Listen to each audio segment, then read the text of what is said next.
The July 13, 2016 Missouri City Planning and Zoning Commission meeting is hereby called to order. We do have a quorum on tonight. Commissioner Rose is present, Brightwell, myself, O'Malley, and Haney present. Is there a motion that we accept the June 8, 2016 minutes? So moved. Second. Any questions? All those in favor? That motion carries. Oh, thank you. Okay, reports. Chair, I have no report on tonight. Commissioners? No report. Thank y'all so much. Staff reports. Jennifer? I have no report. No report, thank you. City engineer, hi Scott. Hey, no report. All right, thank you so much. This is the public comment time. It's an opportunity for anyone in the public to step to the podium and speak in regards to any item that is not on the agenda. Is there anyone in the public that would like to speak? Seeing none, we'll move on. Thank you. Item 6, the plats. Under A, the consent agenda. Consider approval of a preliminary plat for Sienna Plantation, Section 21. 2, consider approval of a preliminary plat for Sienna Parkway, Section 3. 3, consider approval of a preliminary plat for southwest corner of Scanlon Reserves. 4, consider approval of a final plat for the Huntington at Sienna Ranch. And 5, consider approval of a final plat for Scanlon Trace Retail Pad Subdivision. Is there a motion? I move that we approve all. Is there a second? Second. Any discussion? All those in favor? And that motion carries as well. Item B, the Groves at Riverstone. Number 1, we'll consider approval of a concept plan for the Grove at Riverstone. Commission, this is a approximately 51-acre property that's contiguous with the southeastern portion of the Riverstone Master Plan community along Oilfield Road. It is to the west of Colony Lakes residential subdivision on Oilfield Road. And Riverstone Master Plan pretty much wraps around it on all of its other sides. And this is a request to continue single-family residential development in this area, consistent with the Property Association guidelines for the Riverstone Master Plan community. And so it's a concept depicting the single-family residential for a portion. The property owner will retain the portion that you see in the white. It's included in the boundaries of this concept for possible future development, but at this time, the house and use that is on that remaining parcel would remain. So staff has comments and is recommending approval conditioned upon the applicant satisfying the comments that are listed in the report. Make a motion, we grant conditional approval. Is there a second? Second. Is there any discussion? I only have one question. Scott, Yes, sir. since it has an existing levee around it, would that fall into the surrounding levee district to be maintained? Yes. Yeah, it's not this property's, it's that surrounding levee district. It's similar to what happened with Waterbrook West when the Sienna levee enclosed it. Okay. Even though they're protected by the levee, they don't have to pay maintenance because they predated or pre-existed on the levee. Right, okay, all right. Thanks, that's all I have. Is that the only question? Everybody else okay? All those in favor? And that motion carries. Thank you very much. On tonight, I do serve as the presiding officer, and at this time, the commission... One more. Oh, we forgot about B. Yeah, Now we gotta approve that plat. You're the right. plat. Is there a motion that we approve the So moved. preliminary plat? Any questions? I apologize. All those in favor? There. All right. Now, at this time, the commission will go into executive session under Section 552.071 of the Government Code for purposes to consult with the attorney. Y'all will just join me right in the bag.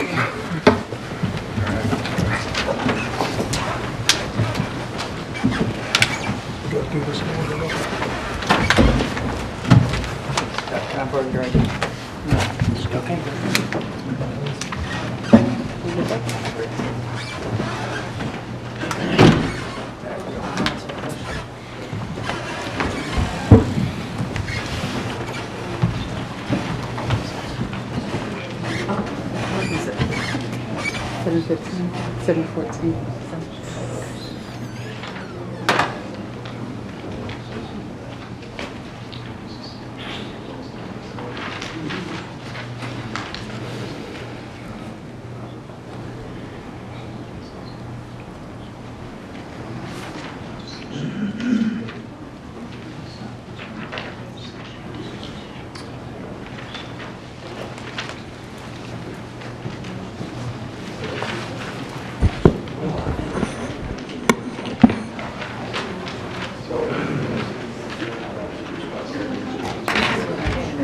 By 17, but since it's changed, I don't want to use a different exhibit than what they're using. Okay.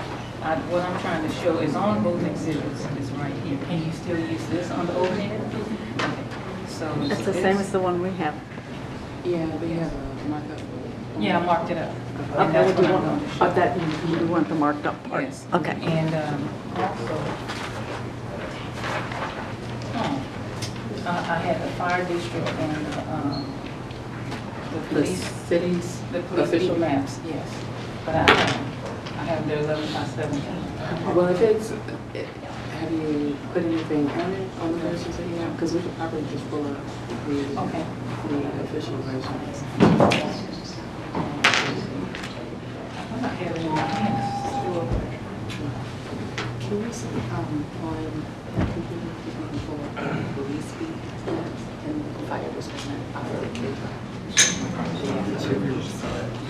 Because I think it appears to have all of the drives here. Okay, thank you. And then it's not on the website. That's a K drive.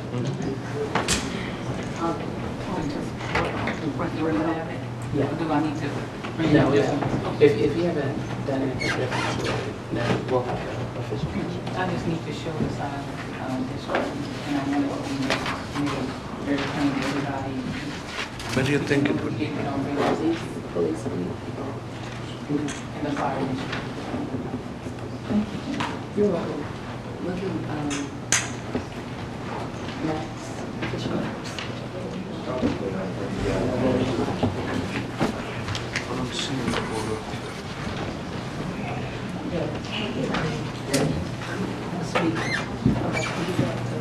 Look on the back table or the one in the outside.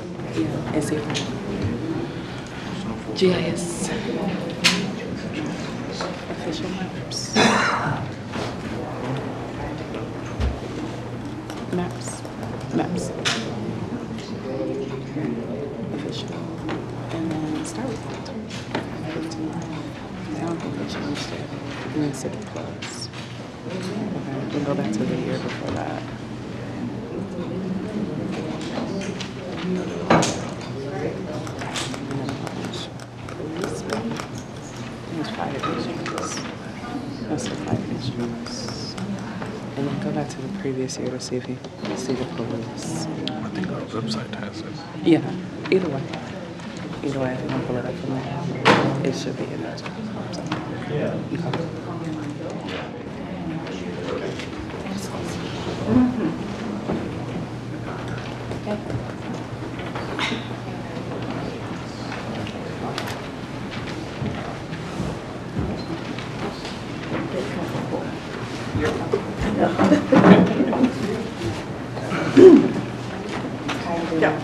Okay.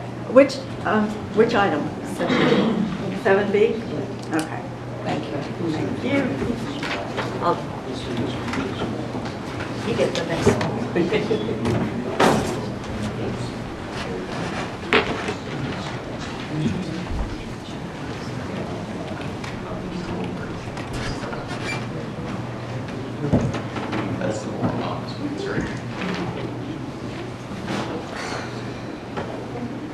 I'm tired.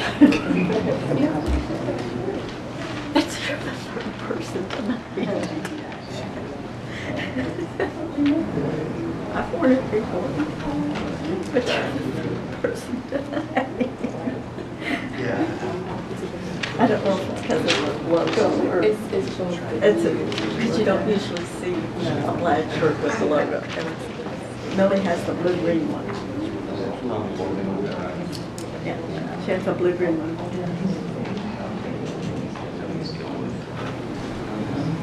Well, if we got spirit short, we don't. Yeah, well, let's wait until the dust settles.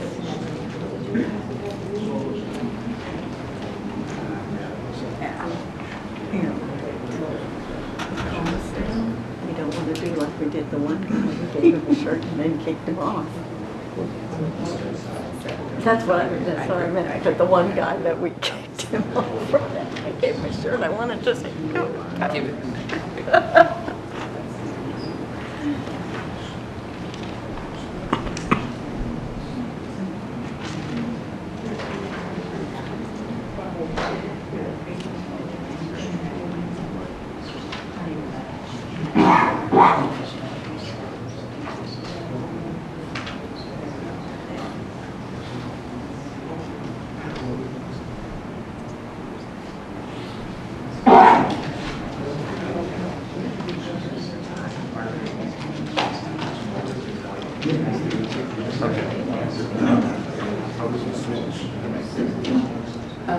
leave it because I started to try to work on that for we'll just say before we get to it, they'll have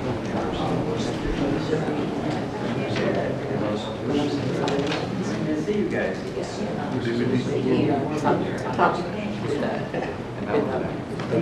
Switch it to computer. Yeah, hit it right now. Tim, Yeah, there it is. Okay, and so then we'll turn it back to the top. The DSC, yeah.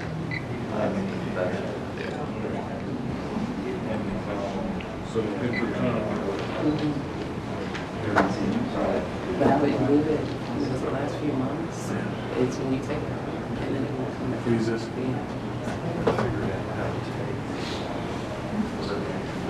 like we're too Sprite night. What'd you say? Like we're too Sprite night.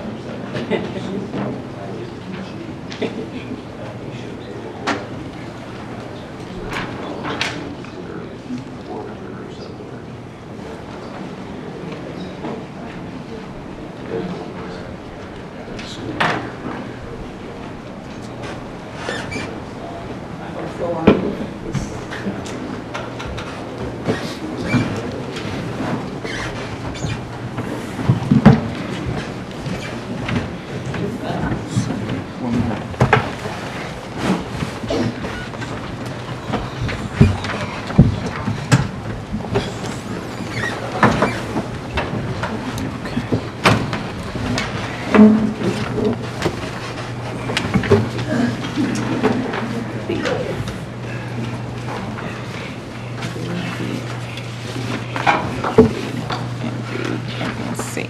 All right. So we're going to switch them after we do A. That sounds good. Okay, the meeting is hereby resumed at 7:22 PM.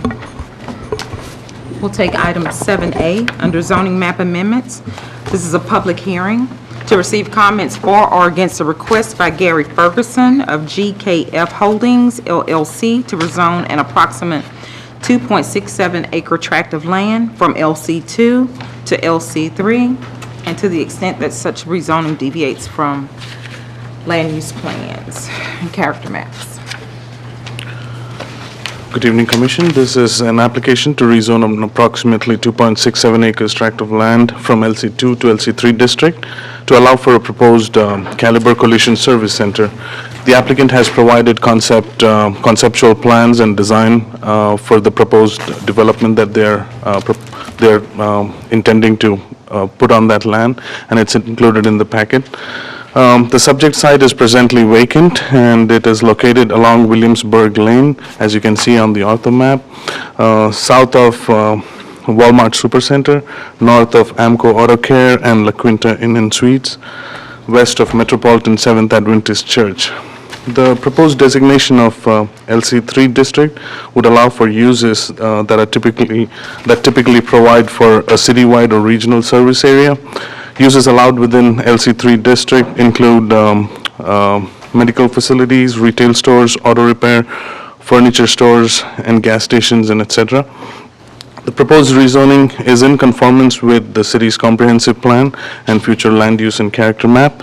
The future land use and character map identifies the subject site for commercial use, providing for an automobile-oriented character. Additionally, the subject site is located along a major collector. Williamsburg Lane is identified as a major collector on the major thoroughfare map. It's located within a predominantly commercial area. Surrounding land uses are similar to the uses allowed within an LC3 district. And therefore, staff is recommending that the subject site be rezoned from LC2, local retail district, to LC3, retail district. And to date, we have received one protest letter. Okay. Was it from Walmart? Just teasing you. Yeah, this one, gotcha.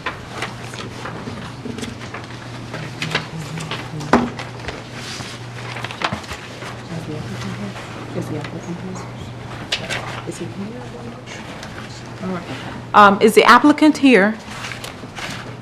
Yes, sir. Would you step to the podium, please? Yes.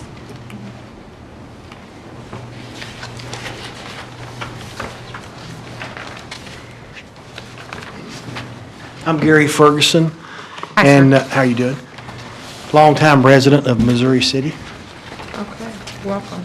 I don't recall if we have any collision centers. Actually, there's one about 200 feet, or At Williamsburg and Township Lane. Right there on the Right across corner. from Sonic. Oh, yeah, that one, okay. it's just a couple hundred feet down the Berlin road. Collision Center. Oh, it's so little, I guess I never noticed it. And they're actually expanding.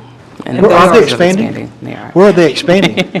I'll give a little competition. They own, well, where you see the call-out, the yellow call-out, there's land that they own there, and so they, the yellow call-out for Service King. Sterling Collision? Yes, Sterling. That's their land, and so they're in the process of pulling permits for an expansion. Okay. Commissioners, did you guys have any questions of the gentleman? No questions. I really don't either. Not really? Okay, well, thank you, very nice to meet you.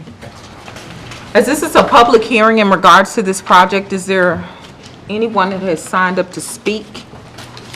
I don't think so. None. By chance, is there a Mr. Douglas Watkins present? Okay, no, he did do a protest. Make a motion, we close the public hearing. Second. Oh, that's fine. Thank you. All those in favor to close the public hearing? Okay, thank you. Is there a Make a motion? motion, we submit this to city council with a positive recommendation. Second. Any further discussion?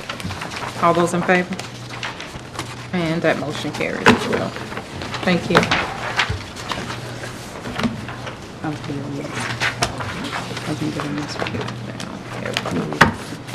Okay, I need to make a motion. yeah, would you please?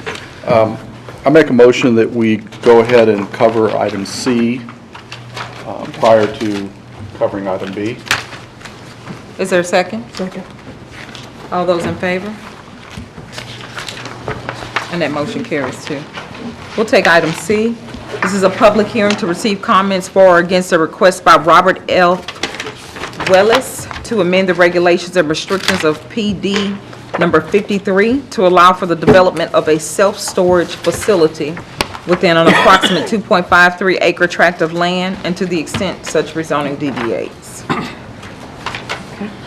And the aerial of the area is on the screen in front of you. This is across from the Sienna Village.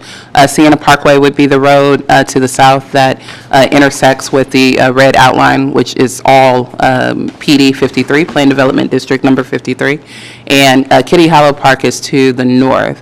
And so this particular property that they're seeking to locate, a mini storage, self-storage facility, is on the western end of the PD. Oyster Creek is directly to the west of this property, and then Rustler's Crossing subdivision is to the west of that. And the PD originally was created in 2004, and the purpose of the PD was to allow for retail commercial uses along the Highway 6 corridor and at the entryway to the Sienna Master Plan community. However, the PD was created to allow for some flexibility to building setback and landscape screening standards due to the configuration of that tract of land with Highway 6 to the south of it and Kitty Hollow Park to the north. And so that was the purpose of the PD. There were restrictions put in place in terms of use. The LC3 district generally was applied as the permitted uses within the boundaries of the PD, with the exception of lounges are not permitted, and motorcycle repair shops would not be permitted within this area. The applicant is seeking to locate a mini storage, and they have brought some presentation boards that they'll go into a little detail as to their particular use and what they're proposing to develop at this site. But just generally, I'll say that staff's recommendation in terms of the use is that due to this property will probably not have direct access onto Highway 6, they'll have an agreement with the tract to the east of it, and they will have a shared access agreement for the existing driveway that provides access to the tract to the east. And then with Oyster Creek, there is buffering and screening from the Wrestlers Crossing subdivision. So staff's recommendation is to approve the additional use of mini storage. We've had lots of conversations about mini storage over the last several years in this particular area and in the other parts of the city. And due to some of the limitations of this tract and the possibility that it may not be as desirable for retail commercial uses, staff is recommending to approve, but limit it to this tract open, not, to expand the use throughout the PD, but to allow it just for that particular tract within the PD. This is not a change to the future land use map because, again, this is still consistent with commercial uses that the future land use map identifies along that corridor. This application does include an architectural design review. One thing to note that this property is subject to the Sienna Master Plan property owners deed restrictions, so they would have to follow the architectural standards that are applied throughout the Sienna Master Plan community. And so in addition to that, they have the city's minimum requirements. So we reviewed the elevations that were submitted, and I'm going to ask Joseph if he can just put some of those depictions on the screen. And generally, what they have proposed meet our standards. This is not a validation of Sienna standards. They still have to go through that process, but generally meeting our standards. There are a few things that they will need to provide, which are standard color material board before they can pull permits if this is approved. And colors and all of that will be validated at that time. They have requested to decrease the amount of parking that's available, and we've had some very general conversations with the applicant in terms of what their parking situation is and parking needs at other facilities. However, they did not provide anything to us in writing or any kind of backup information to justify it. So at this point, they're not meeting our minimum requirement, and the burden, if additional parking would be needed, would extend onto adjacent properties. So the recommendation on that is to disapprove the reduction that's shown on the site plan. However, there are provisions in Section 12 that the applicant can still provide additional information to reduce the parking up to 25% if justification for that reduction can be made. But again, due to the location of the site, our concern is to ensure that the applicant has sufficient infrastructure on site to support its proposed use.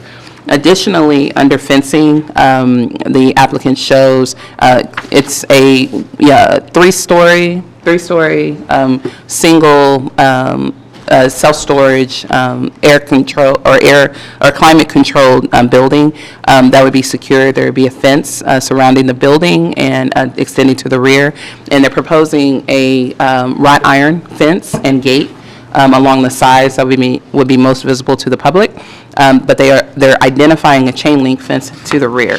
And although it's not visible, staff's recommendation is to be consistent with other developments along that track which have installed wood fencing at a minimum to the rear and consistent with the standards that we apply elsewhere in the city. So overall, staff is recommending to approve the amendment in terms of the use with the considerations that just discussed and that are outlined in the report. And as mentioned, the applicant is here, and they have they have presentation boards that they just want to kind of share some information. And the commission is aware you have some protests that have been received prior to the start of the meeting. Additional protests was received. We don't have copies of that, but we'll pass this down so that the commission can review those comments as well. Would the applicant please come forward?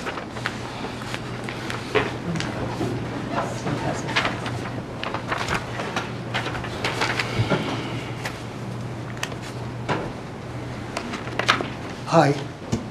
My name is Bob Wheelis, Robert Wheelis, and we're so pleased to be here. Joel Despain is my business partner in this venture, and we're here to further describe our project. But first, I'd like to mention to Jennifer that upon receipt of the two items that were objected to in terms of the number of parking spaces and the fencing to the north side, the rear side. We've addressed this in a new site plan, which we've incorporated into our plan, which provides for 26 spaces, and I believe that meets and exceeds your minimum.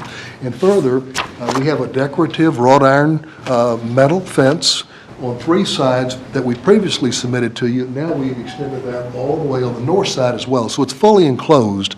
And we hope that's certainly an upgrade to the wooden fence that you had recommended. And I think it will keep it consistent and keep it in the nature of a high-quality Class A project that we've planned. And Joel, do you have that? Let's see.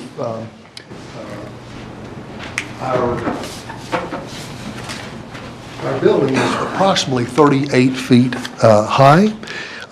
We are meeting the architectural restrictions imposed by both Missouri City and Siena, and that will include a combination of stone and ephes and stucco. And we envision that the building will, here's a perspective of the corner facing State Highway 6.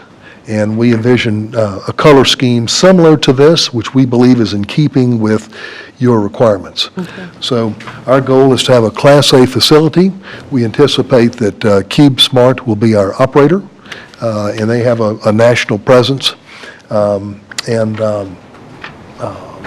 We think further that in the site plan, we've nestled our single building up into the area. We have access through the neighbor's adjoining property, and we're in the process of documenting that access.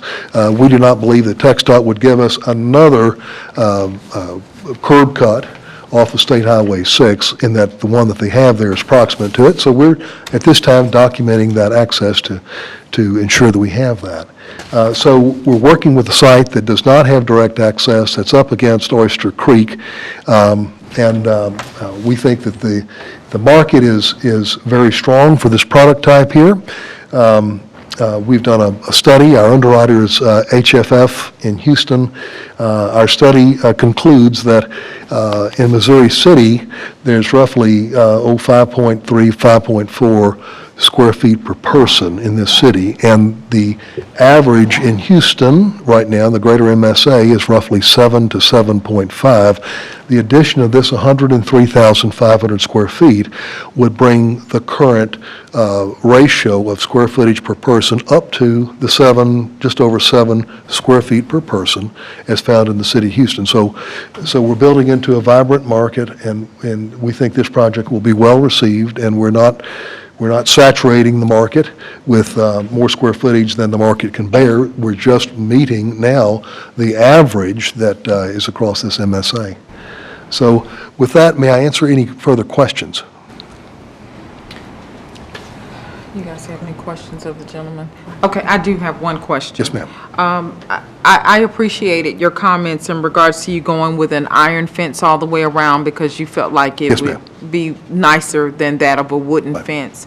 The wooden fence would tend to provide a bit more privacy, if you will. So if in the future, if something builds behind you, I would think, or Well, which way is this fence Yeah, gonna it's go? Kitty Hollow. Kitty Oh, it's- Hollow's oh, gonna it's- be behind okay, it. well, never mind then, you can have. We're interested in security. People will have valuables stored here. Okay. Security and appearance, because again, we want this to be a Class A facility. Okay, I got you. Joe's, the buffer over to Rustler's Crossing, approximately how many feet is that? I tried to do the. Oyster Creek. You Yeah. know what the width of Oyster Creek is, sir? It's 200 to 300 feet easy. For the easement, Right here. so, Yeah. Okay. so, Yeah. Well, I a little measured it less. from here, so it's a little less than 375, so maybe about 300. All righty. Do you guys have any questions of the applicant? Okay. Thank you, gentlemen, Thank you, so ma'am. very, very much. Thank you.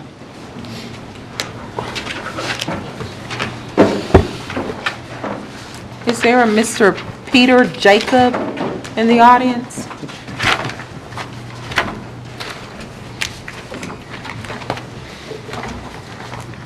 Good evening, Madam Commissioner. Commissioners, my name is Peter Jacob. I'm one of two principals affiliated with Rubicon Realty Group. Rubicon Realty Group has been developing property within Missouri City for the past 12 years. Our stellar landmark project is Sienna Village, directly across the street, Highway 6 from the proposed self-storage facility. I have to say that as a developer, and specifically with the amount of value that we have created in this particular corridor, my business partner and I do want to express our opposition to the placement of a self-storage facility within this corridor. Quite honestly, when you look at it, this corridor has been very much regulated through Sienna. Our shopping center is probably the nicest looking development in this particular area. We have vested a lot of time and effort to bring to the community well-received uses. We've developed at least 8 different developments, retail centers within the community. Our concern is that it's not a use that's compatible with what is taking place in this particular corridor. There's a tremendous amount of retail. Everybody feeds off of each other. I think our development with some of the restaurants and the medical uses and the like are, conducive and indicative of what the vision was with regards to this stretch of Highway 6. We think that, something of this magnitude with the height and just the general use, it's not something that's a major traffic generator. And that may be good in some areas of the city, but quite honestly, this is a major retail corridor. And, placing this in there, we just feel is not beneficial to, the overall developments that, and the, developers and investors that have put a lot of time and effort into bringing forth, services, goods and services to the general community. And, with that, I just, think that a long, hard look needs to be taken by the commission as to the compatibility of this and what it actually is going to do. Besides which, just along Highway 6 alone, there's 3 public storages. There's another, I think a CubeSmart now was recently changed. And, I understand what Mr. Wells is saying, that the Houston average is 7 square feet per person in Houston. Well, this isn't Houston, this is Missouri City. And I think that, a hard look needs to be taken with regards to what are the real occupancies of the existing self-storage facilities within the community. And with that, if I've got any questions or comments, I'm open. Sir, are you aware of what the occupancy rates are of the existing storage units? I am Do you have not. that data? I am Okay. not at this time. Just curious No. if you did. No, I mean, I can tell you what my occupancies are from a retail standpoint and what the average retail occupancies are. We're at 97% at Sienna Village. At Rocky Creek, where we have some other developments, my office building's 100%. We are getting ready to do some development right at Oilfield Road and Highway 6. We're looking to bring another retail development there, and to kind of keep it in guidance with, what has developed in the area. But, I would caution, I mean, it's just, there's a certain demand for it. And granted, Missouri City is growing. I believe that, the population does need self-storage, but I think that this particular tract needs to be looked at a little bit closer. I know it's been on the market for some time, but ultimately, there is fill-in. The notion that it doesn't have direct access or a direct curb cut on Highway 6, that's something that we all deal with. All along Highway 6, there's shared driveways. TxDOT is very, very, covets their curb cuts along Highway 6, and I think that that isn't necessarily something, that is a negative.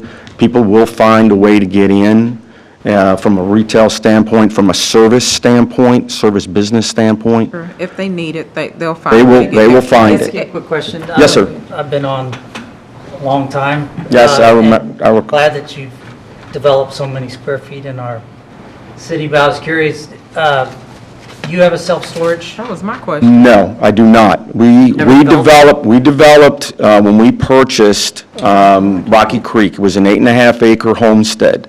And what we did is we were the second self-storage facility along Highway 6. Public Storage had already developed theirs kind of adjacent to the bus barn over by Lake Olympia Middle School, I believe it is. Right. So we put in, our square footage was 74,000. We put our two-story building way in the back. Brook Street Barbecue is in front of it. And, we did a lot of additional landscaping.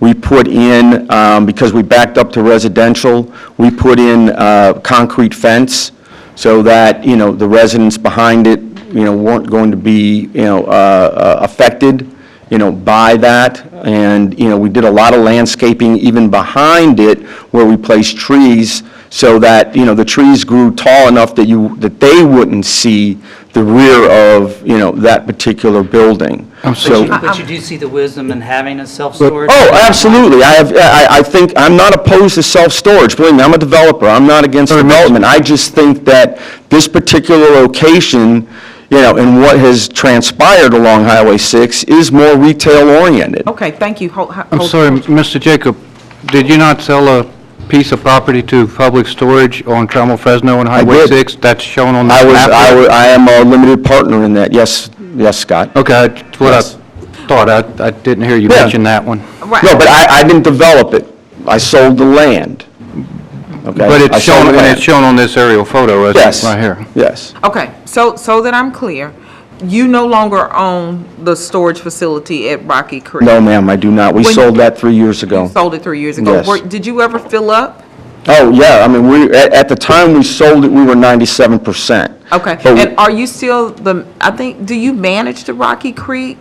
we have an office building that we own, Okay. and currently, the owner of the shops at Rocky Creek, which is the retail center, which my business partner and I developed. Okay. We sold that, and they have retained us as the leasing and management company. Okay, and for that so center.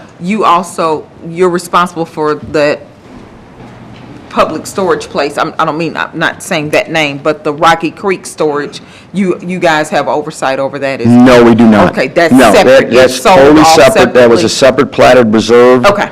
Yes. I couldn't remember. Yes, no, that's All fine. righty. Yeah. Well, thank you so much for your Thank you. comments. Thank you We for your really do time. appreciate that.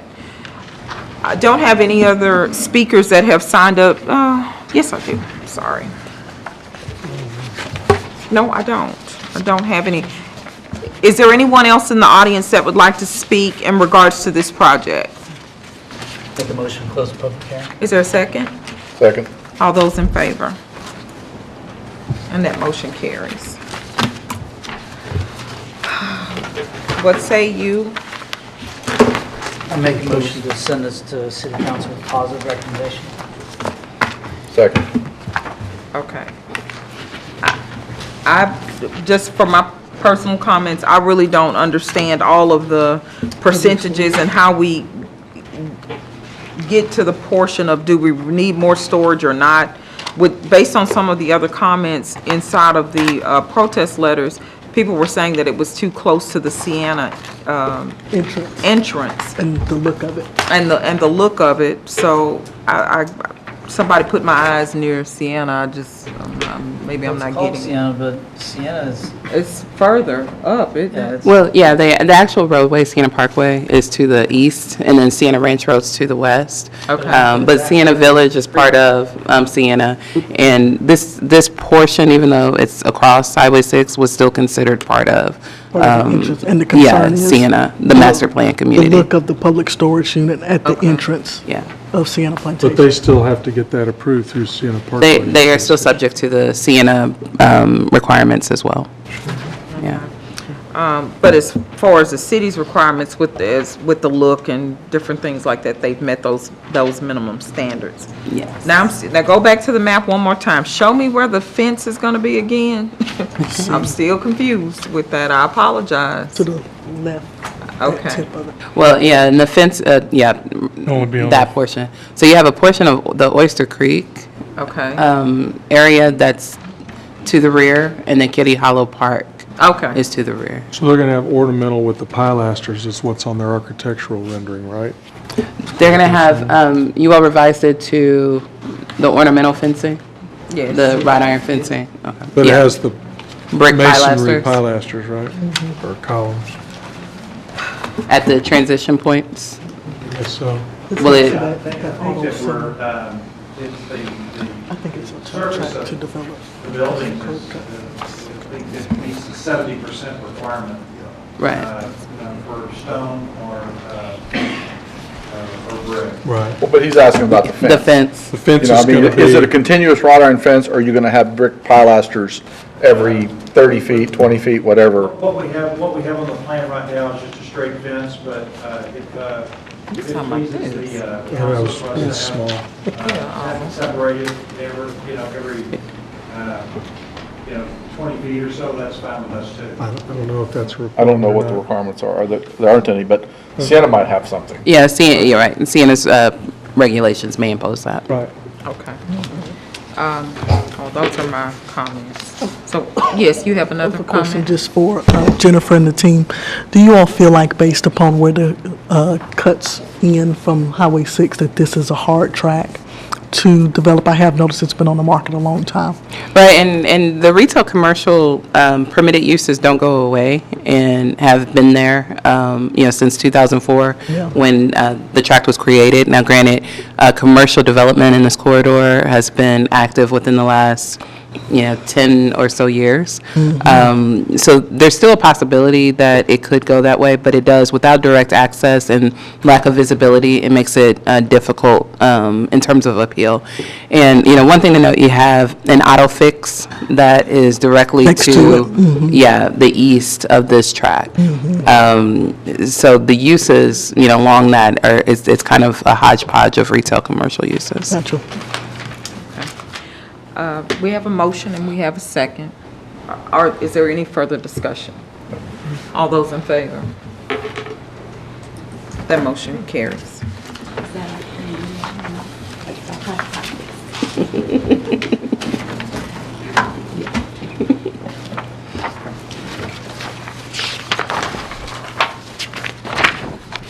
Item 7B. A public hearing to receive comments, yeah, we did. Did we approve it? Final report?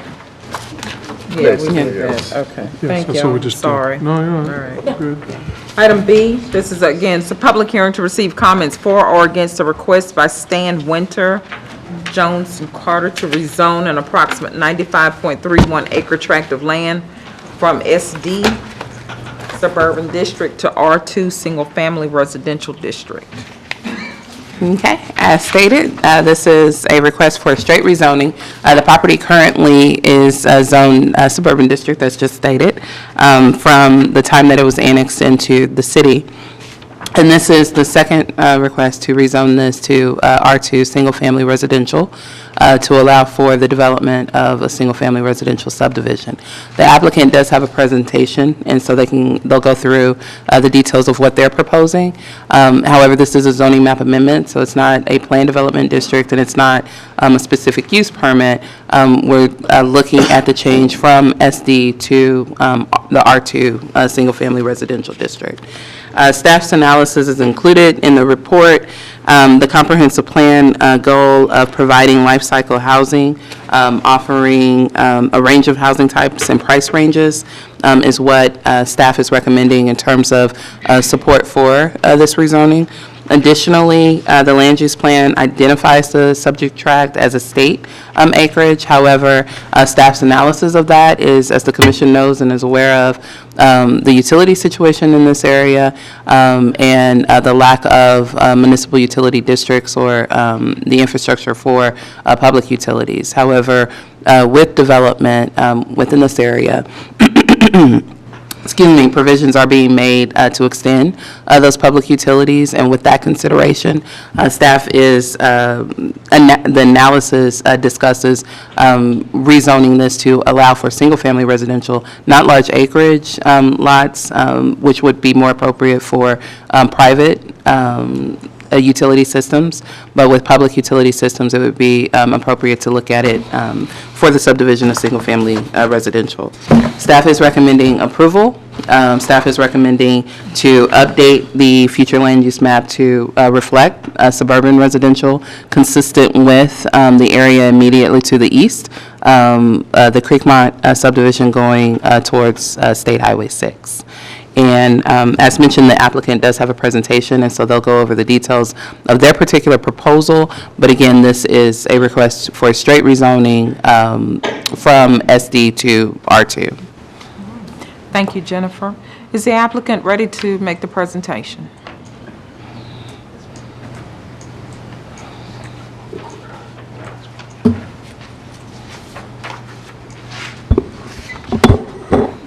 Thank you, Jennifer. Madam Chair, Commissioners. My name is Stan Winter. I'm with Jones Carter. And I am here tonight on behalf of Brian Williams and Ashton Woods Homes to request the zoning reclassification to allow for the development of a single-family residential subdivision to be called Shipman's Cove.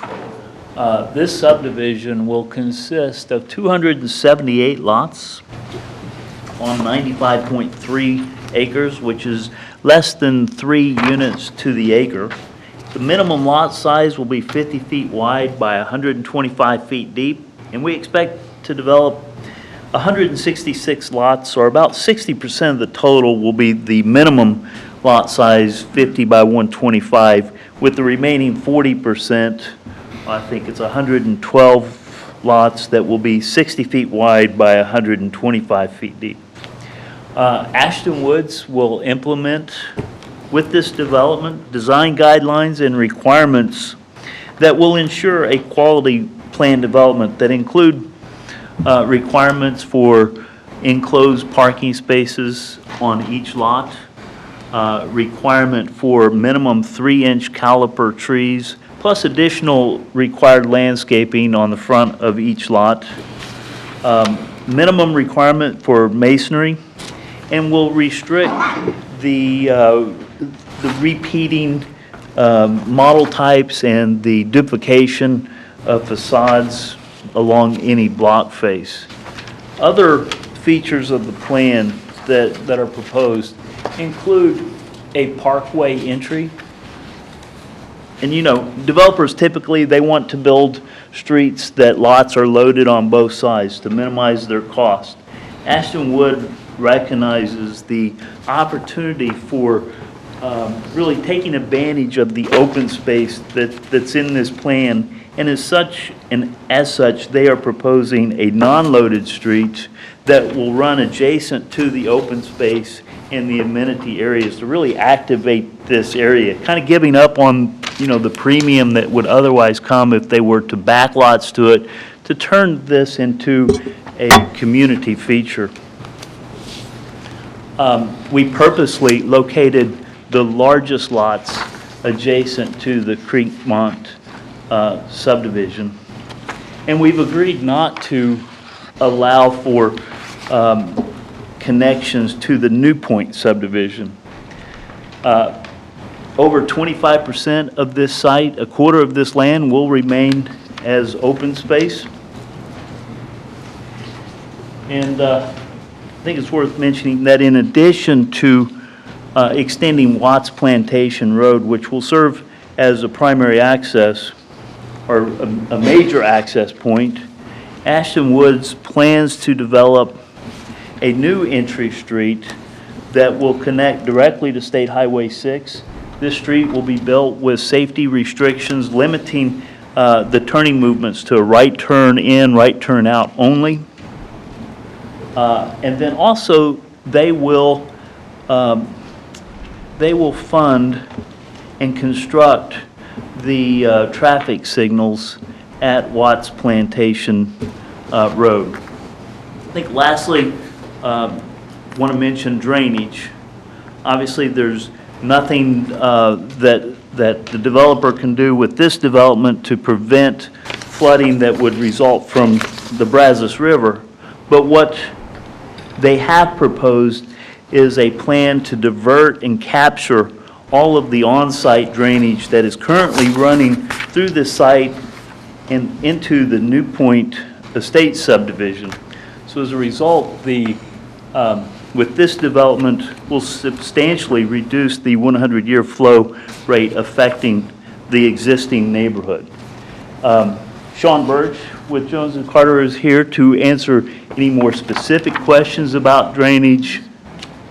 Brian Williams is here with Ashton Woods. With that, I'll conclude my presentation. I'll be here to answer any questions. Okay. Thank you.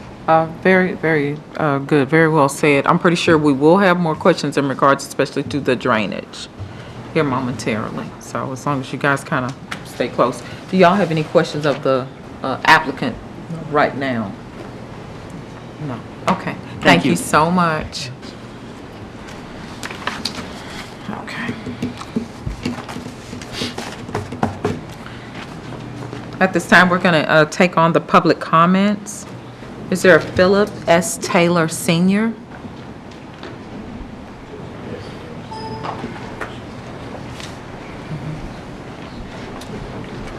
Yes. We're going to ask that you guys keep your comments to 3 minutes. And we have a timer. So, and if you just start off by stating your name and your address. My name is Philip Taylor. My wife and I live at 2542 Shadow Oaks Drive. We live in South Creekmont. Okay.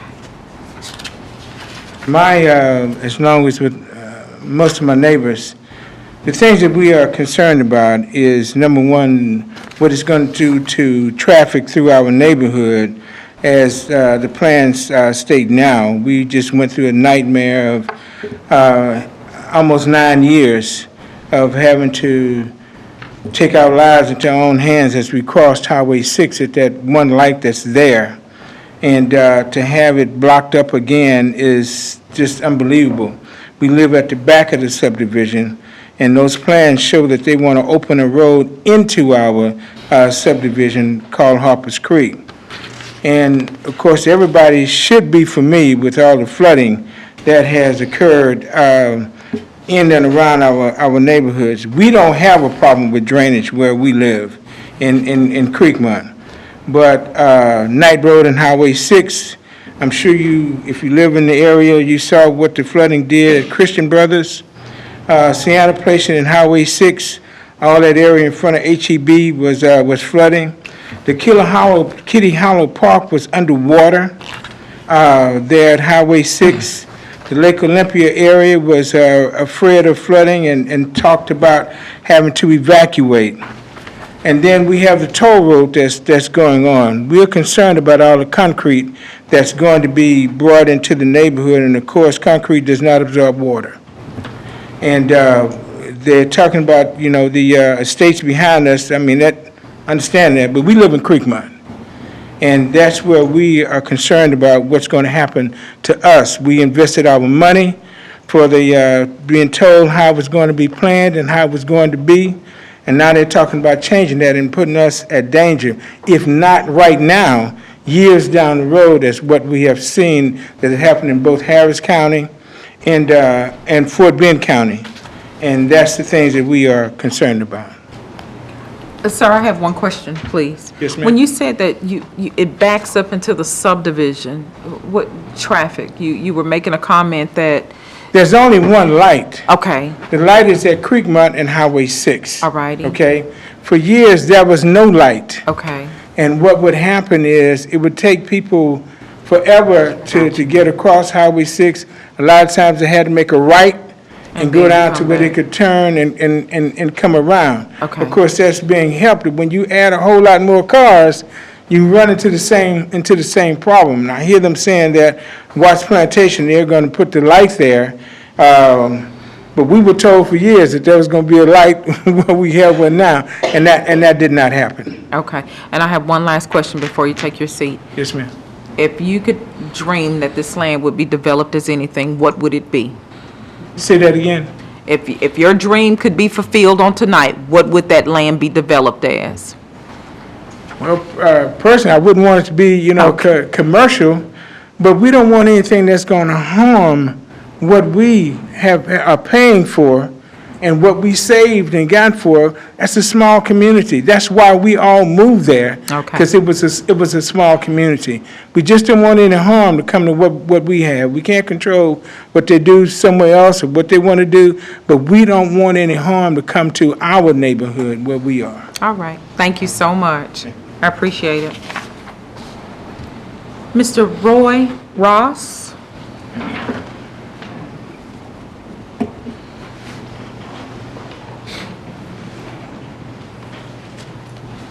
Good evening. I'm Roy Ross. I'm a resident of Creekmont, and I also live on Shadow Oaks Drive. Last year sometime, there was a similar subdivision just like this one proposed, and we in Creekmont emphatically disagreed with it. We're opposed of it. There would be some negative impacts, and we need to discuss those negative impacts or potential negative impacts. For one, you add 278 houses, you add several people, and so now you have more students, and the schools are almost at their peak right now. So then we'd end up having to rezone people to go to different schools. The schools would be too crowded. Fire and police protection. Last time we checked, the fire department and the police department were already overwhelmed and at their peak. We are at the end of Missouri City. So it will take a harder time for us to be serviced in the case of an emergency for fire and police. And we need protection. So when you add in the 278 homes, you're probably adding in about 600 or so people. We can't handle it now, so why add to that? In addition to that, I heard about drainage problem.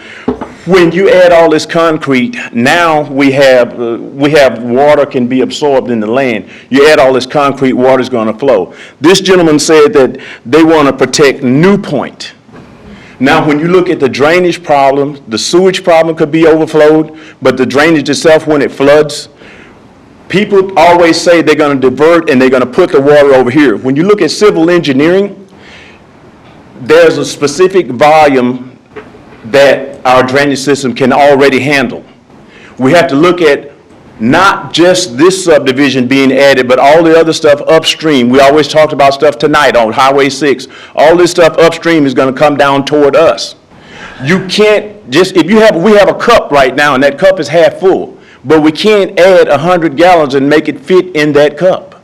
So we're endangering all ourselves. Look at what happened on the north side. Look at what happened in over by the airport.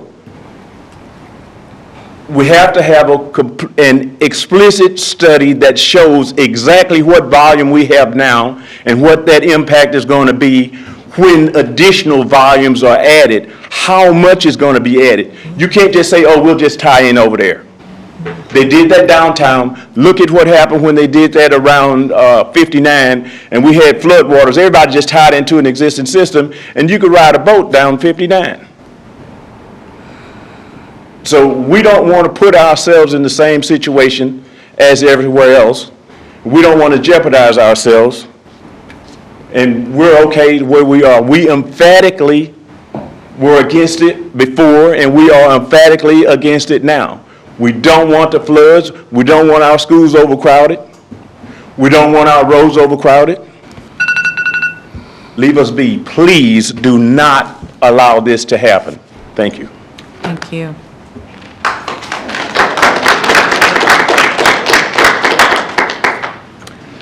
Mr. Dwayne Piku, and if I said it wrong, I apologize.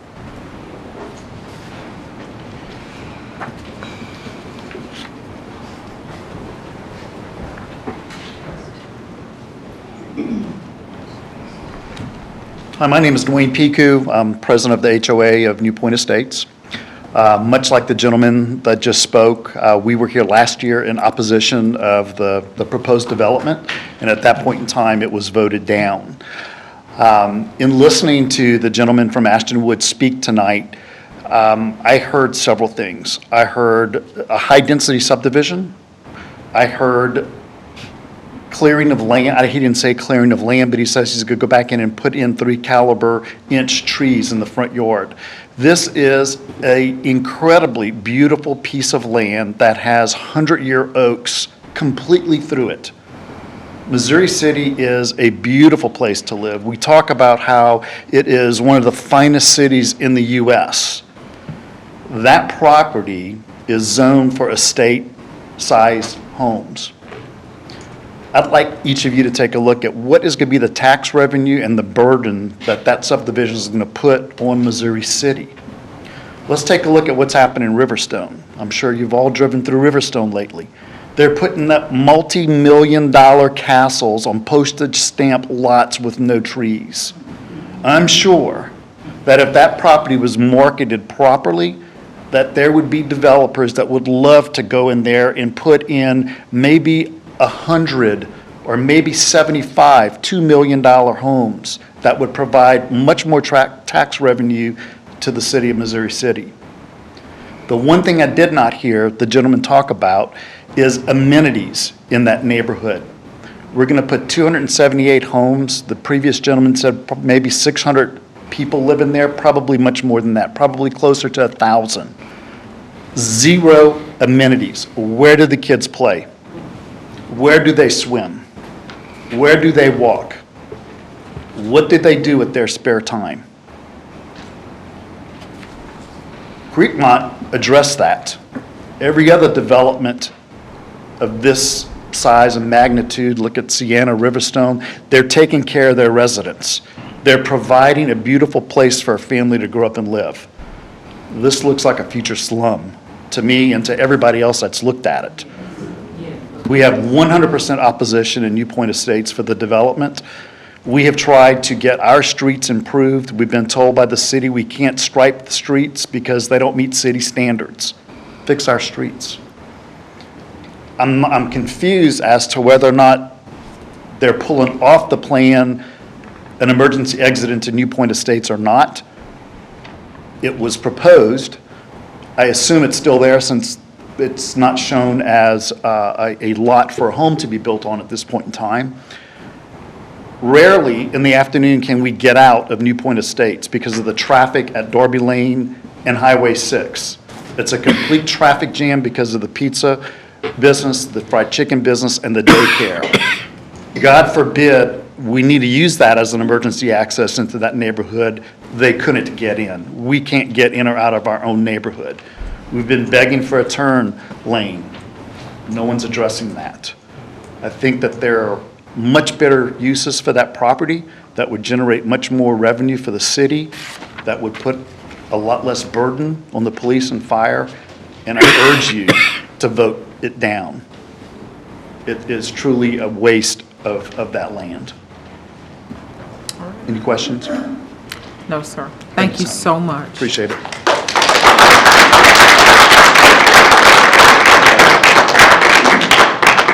For Joe De Leon. I wrote it. Okay. Yeah. All right. Oh, thank you. Okay. Put a note on it. Miss Sonia. Say something? Only if you have something that is different than what other people have already said. They talk about a traffic plan, it's non-existent other than the two exits out of the subdivision. Well, but I would say if you are going to speak, to coming up to the podium and speaking to the microphone. Are you going to speak, sir? Would you like to speak? Well, only that, Come on up. might as well. Would you state your name, please? Okay, my name is Joe DeLeon. I live at 1710 Mossbeck Circle in New Point Estates. And looking at the diagram of the plan development, there's an emergency access gate to go into New Point Estates. It would only be a matter of time before that becomes a permanent thoroughfare, because there's only two exits to Highway 6, and then the third exit goes into Creekmont. So there's no real traffic plan here. And so there's enough congestion in Highway 6 without having to put 278 homes in that tract of land on 95 acres, of which 24 acres is in wetlands. So we're having a flooding problem in New Point Estates as it is, and Missouri City promised to, there's a creek east of this proposed subdivision, and Missouri City promised to clean it up for us because of all the trees that have fallen through the creek, and they were supposed to start on Monday, and they haven't begun yet. And so, you know, since I moved into New Point Estates, all I've seen coming out of Missouri City after we were annexed is they paved the streets. And now we can, as Dwayne said, we can't even get them to put stripes on the streets. So that's all I have to say. All right, thank you so much. And you asked the question of what we would like to get it zoned as, if we had to. If you had your fulfill our dream. goals, it would be a PD development district, where there's more green space. This plot here, they have 1.5 acres of green space in a 95, acre tract. That's not very smart. Thank you very much. Thank you, sir. Madam Chair. If I could correct the record on one item that Mr. DeLeon said, Public Works crews have been out there 2 separate days this week and will be out there again tomorrow, working on drainage in that area. Thank you so much. Okay, thank you. Ms. Sonia Cobbin?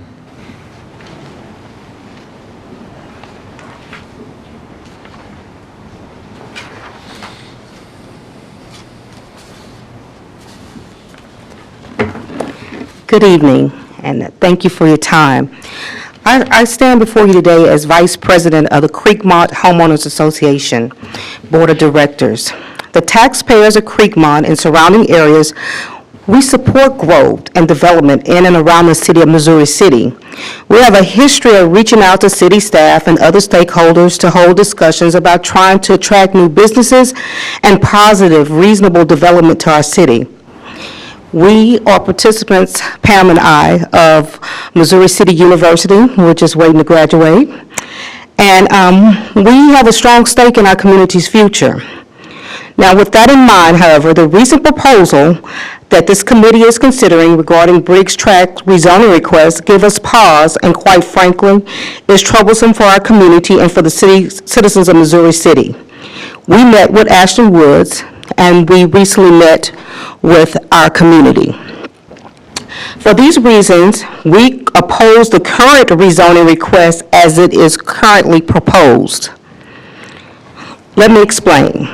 First, as all of you are aware, I'm sure for the last several years, our region and specifically the southern eastern area of the city out in the vicinity of Fort Bend Tollway has experienced many problems with flooding and drainage. Creekmont, as the name implies, sits along a creek, Long Point Creek, which feeds Arster Creek. Long Point Creek has not been dredged, deepened, nor widened along the Creekmont and New Point Estates, our neighboring community. With the recent flooding to the south of Creekmont streets, such as McKeever, were closed due to flooding and poor drainage in the area. To be exact, the Briggs Tract, as the development reports you have before you acknowledges, sits in an area of the city that has many floodplains. The property sits adjacent to the wetlands. Our first concern with the R2 zoning request is that 95-acre tract with so many houses that can be built in this area will promote flooding and poor drainage. We have asked for concrete, detailed plans for how this property will drain and not flood. However, we have not received satisfactory responses. We fail to see how one 24-inch pipe can properly drain a 95-acre site. We fail to see how raising the property several feet high will not adversely affect our flooding and drainage situation in Creekmont. We were told that our houses are built on, and I don't want to quote numbers because I don't have them in my head right now, but they're going to be, the Ashton Woods development will be built at a higher elevation than the Creekmont property.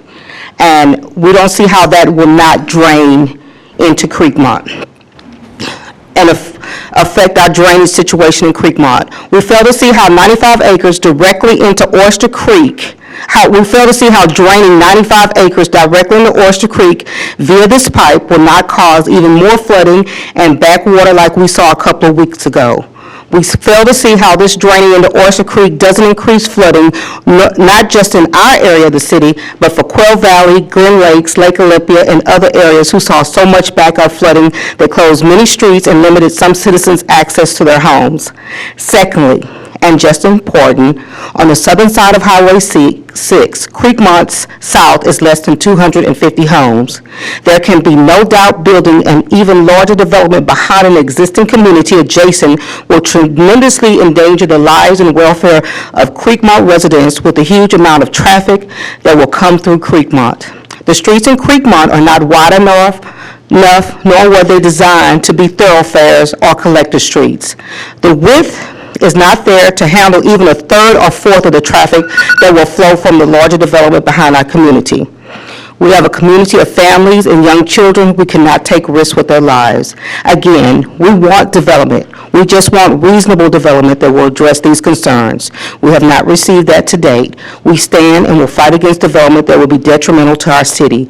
We stand and support development that is beneficial to and in the best interest of our community.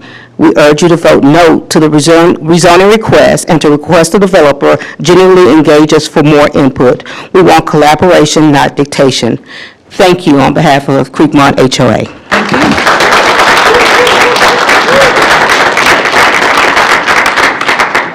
Mary Ross.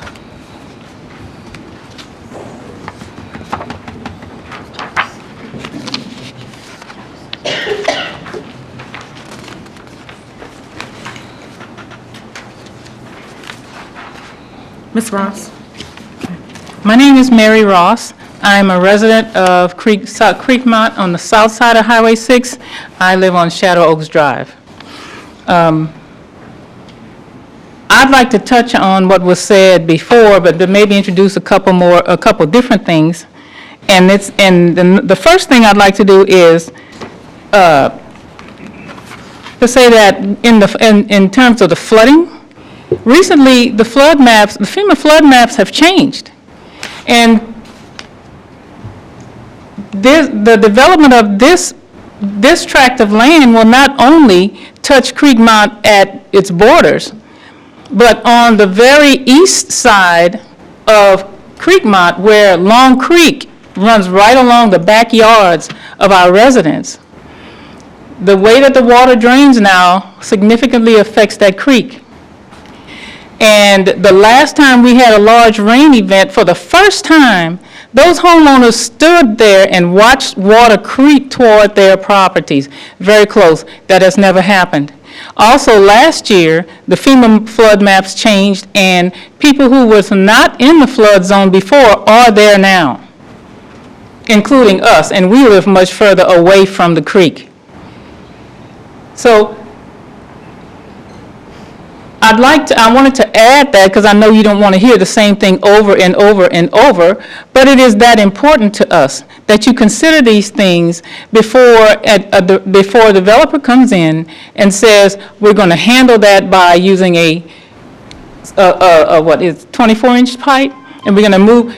But what I didn't hear tonight was that there's no consideration for protecting Creekmont. I heard consideration for protecting New Point Estates. Again, and also the traffic traffic situation, specifically the cut into Creekmont South from Harper's Creek, which was never built to be a collector street. It is a neighborhood street, the smallest street you have in a neighborhood. It's a neighborhood street. It was built that way. Missouri City allowed Perry Homes to do it years ago, but and now that the need has changed, and there will be, the success of this project would direct more traffic through our neighborhood, you cannot go out and widen the street. These streets, not only where it cuts in, but it cuts in, I brought a pointer, but I discovered that it won't show on the street. But I can show you here. Where it cuts in here at Harper's Creek into Creekmont. It cuts into here. This street is Lesser Creek. It is a neighborhood street. It's narrow. This is Shadow Oaks. It curves into Lesser Creek. This curves into Pioneer Oaks. All of these are neighborhood width streets until right here. This is the first place you get to where you can get to a wide enough street to be a collector. All of those families are in danger there when they're being encouraged to use that cut through to meander through our neighborhood out to Highway 6, because the traffic signal at Highway 6 near our neighborhood is very attractive because there's no traffic signal at Highway 6 in Trammell Fresno. No plan to put one. So y'all, if this plan actually makes it, then our residents, health, safety, and some of the seniors say, their lives are in danger here. Because when you have rush hour in the morning, rush hour in the evening, school buses, all of those things at the same time, is very, very dangerous. Okay. Thank you so much. You're very welcome.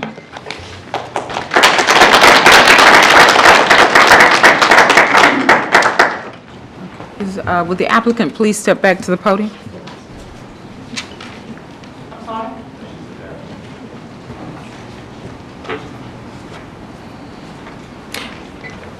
Let me be careful where you go. Yeah, come on, let me ask you a question.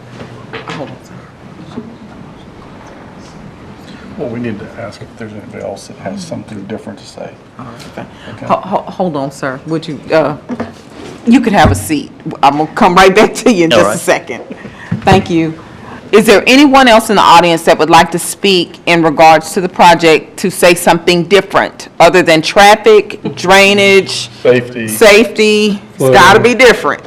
We'll take these last three. And we're gonna hold you to the 3 minutes. I'll be quick. All right, I'm thank Timothy you. Barnes. I'm in the Creekmont subdivision. I spoke last year. I guess I'll change my topic because last time I talked about, why we all moved to Missouri City and all that, and apparently that doesn't do any good. So I'll just look at this strictly from from the professional perspective as an architect, as I've said, and kind of address your question of what we would like to see there if we had our wish. And I don't, for some reason, I can't understand why I do understand why both of these developers are avoiding the obvious solution, which is an estate-type development. And the reason for that is because this is wetlands.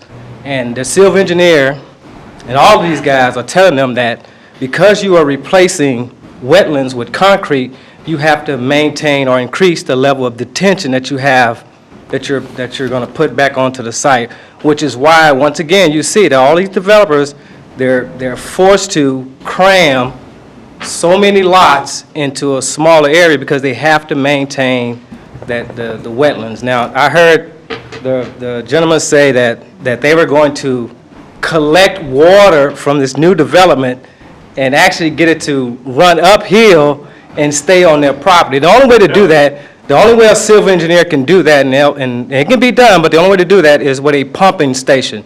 Other than that, you can't just get water to flow uphill.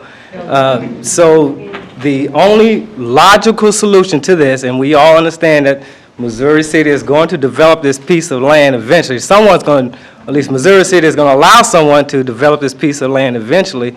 But because it is a wetlands, the only practical, reasonable, cost-effective solution without deteriorating the quality of life for Newport and Creekmont and all that is to maintain those same type of development. You cannot increase the amount of concrete in this area that's there now without having a detrimental effect to your surrounding neighbors. You just can't do it. Either you're going to put like I say, a large pumping station on this site to stop the water from running downhill, or, like I say, why not, as the gentleman from Newport said, why not maximize your dollars given the amount of land you have to work with and do an estate-type development? That way you don't have people from Creekmont and other places coming in here complaining about you doing something with this land, because if you treat this piece of property the same way you do every other unique, piece of property around here, you're gonna keep running into the same problem over and over again. You're gonna be forced to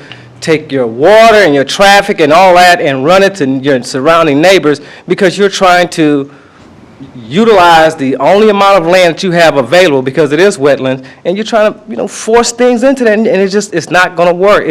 The only way it's going to work is either do classify it as an estate-type development or put in a pumping station. So that's it. Thank you so much, sir. The next gentleman.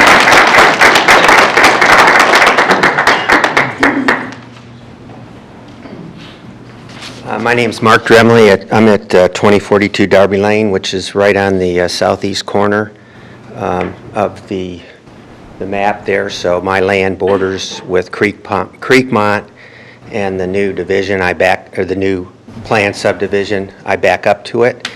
And what I would like to talk about, and I hadn't planned to say anything, but is trust. I don't believe these numbers, first of all, on the drainage. Okay, with respect to my friends and good neighbors from Creekmont, I've lived there since '97, okay? And we had no flooding prior to Creekmont coming in there. Now as of this recent rain, and it's getting worse every time, I had an inch of rain in my garage. We have pictures to show this. That current land, undeveloped, can't hold the amount of water that it's getting right now. How can you develop it and expect the same to happen? I don't understand it, and I don't believe that what the developer is saying about the drainage, because whoever developed Creekmont, all that water coming across and going into that other area is coming onto my land now, and my neighbor's land, and their land. So we are at great risk with any new development that's of this scale.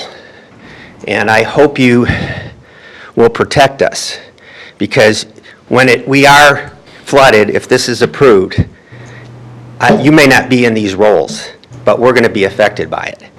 And so we have a lot of invested there. I've been in this community since '97, before Highway 6 was a 2-lane road. I'm all for development. I know it's going to come, but this is not the type of estate or type of subdivision that we need back there.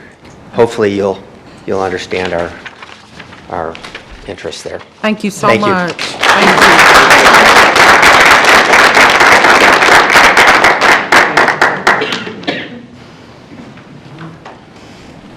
Madam and everyone else, thank you for letting me speak.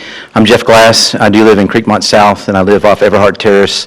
In the back of my property actually backs up to that creek that everybody talks about running back there. We haven't flooded, so, and I'm very thankful for that. We've had high waters during Ike, and we had high waters during the past week.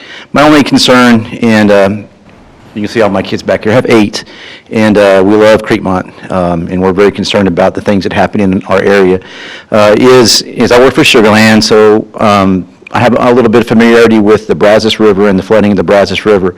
The flooding that occurred in the Brazos River didn't occur because of the water that was running down there wasn't flowing. didn't have somewhere to go, it did.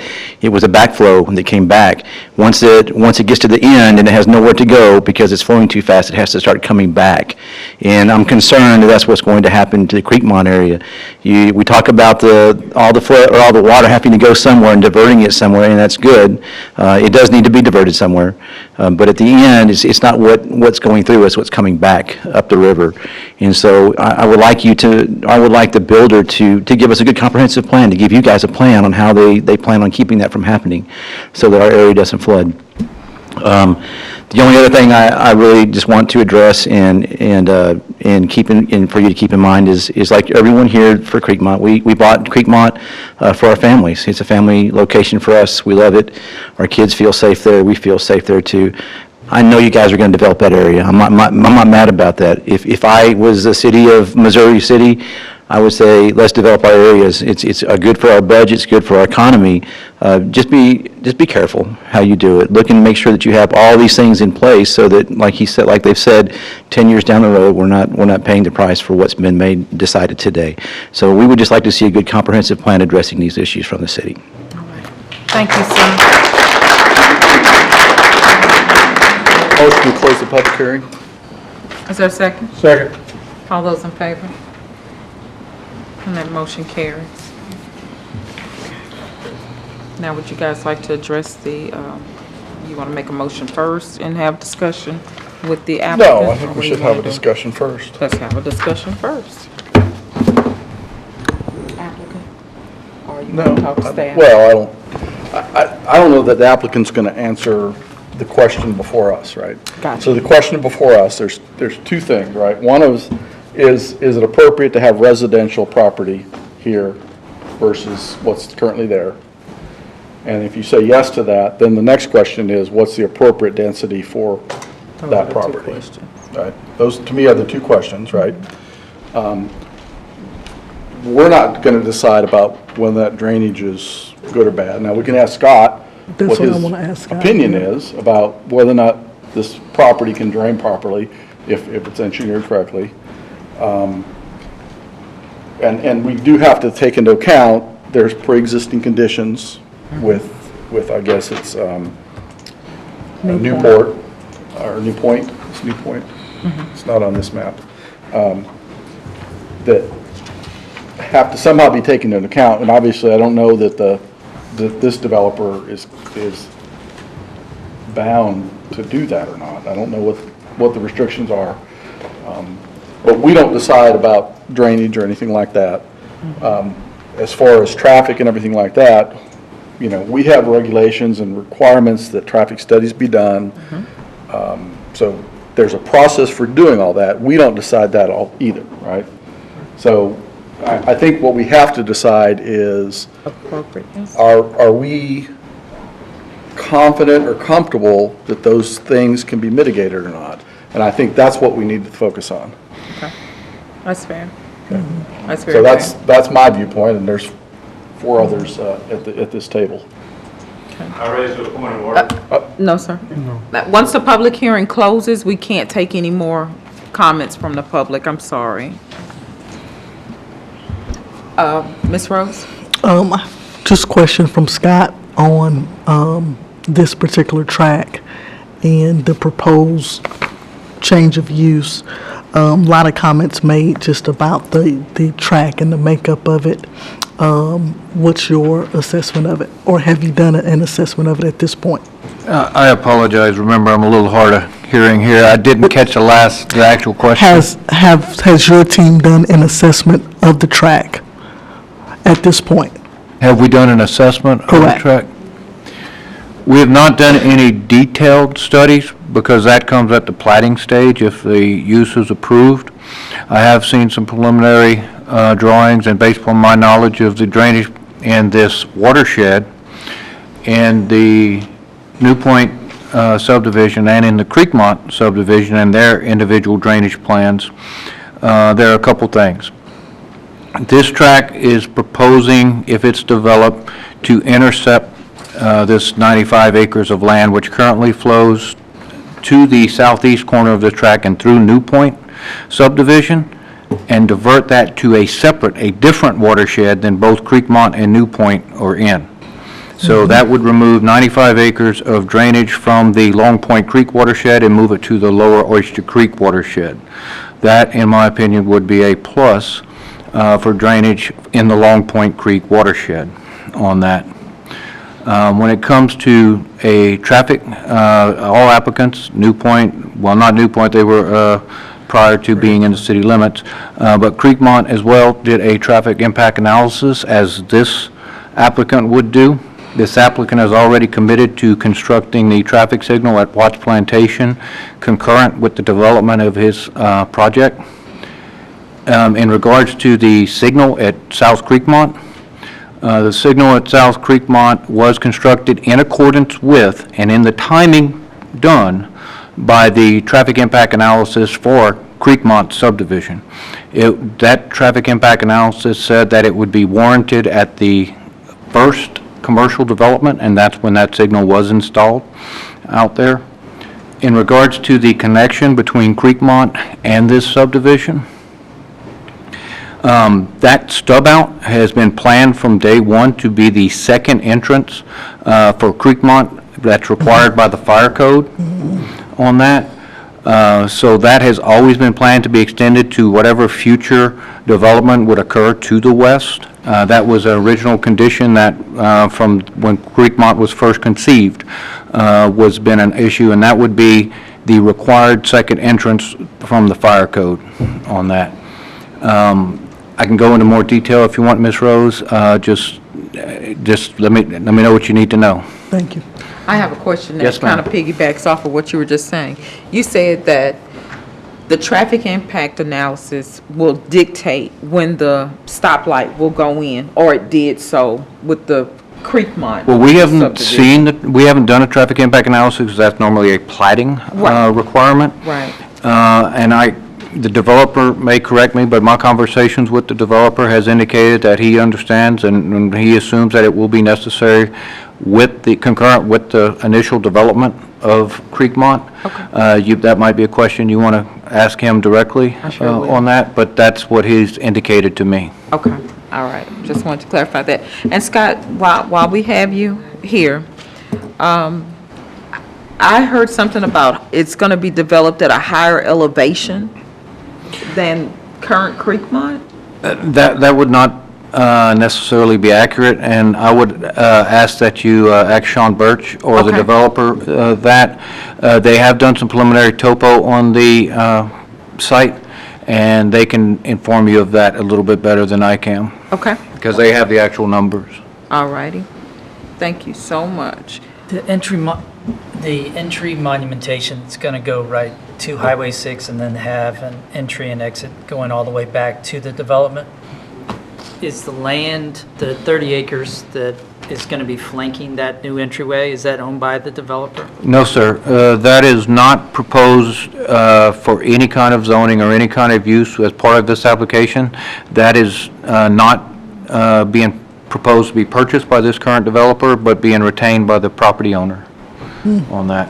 So if and again, this is all speculation on the current design, but if it's going to be sent to a different watershed, and that's just on the density that's proposed with 160 on one side, 120, if something was developed on that frontage, those 31 acres that is where the new entryway is going to be, does that change any future calculation on where would you put that water? Would it have to go to the new watershed that they're proposing? Or would it then, like originally, right now, it would probably be going in the same direction as Creekmont? And are those calculations for future development, is that part of our overall drainage plan before we apply, we look at the drainage impact of these lots? What about those 30 acres? That would not be under consideration for tonight because we're dealing only with the tract that's being requested to be rezoned. However, based upon this proposed move to a separate watershed, I would estimate that that would go to that same Lower Oyster Creek watershed and not the Long Point Creek watershed because you would have a barrier with this subdivision being in that place. But that is not a tract that's under consideration for tonight. Okay. That was a very good question, John. Mr. Birch? So, Oh, go ahead, I'm sorry. let me find the compass here. What's to the west of this property? It's just more of the same, or is it? More wetlands? Well, I would be hesitant to use the word wetlands. I've heard the word wetlands thrown around a lot tonight. I have not seen a wetlands determination on this piece of property, and maybe the developer can give you a little bit more information on that. But I would not make the automatic assumption that it is all wetlands on that. But to the west of this piece of property is more undeveloped property and owned by this landowner, yes, sir.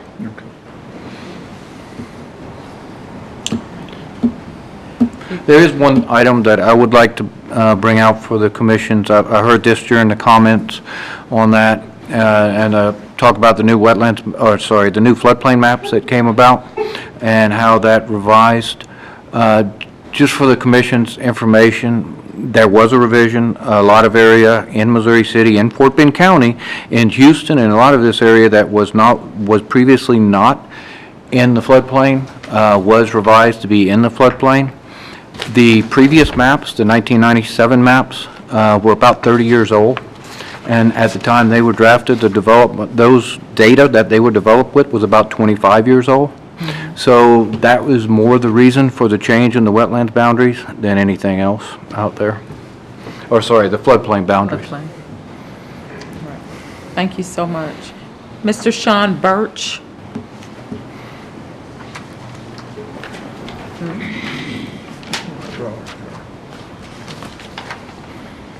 Good evening, sir. Good night, good evening. My name is Sean Birch. I'm with Jones & Carter. I'm a civil engineer. I've been practicing engineering for a little over 10 years. Okay.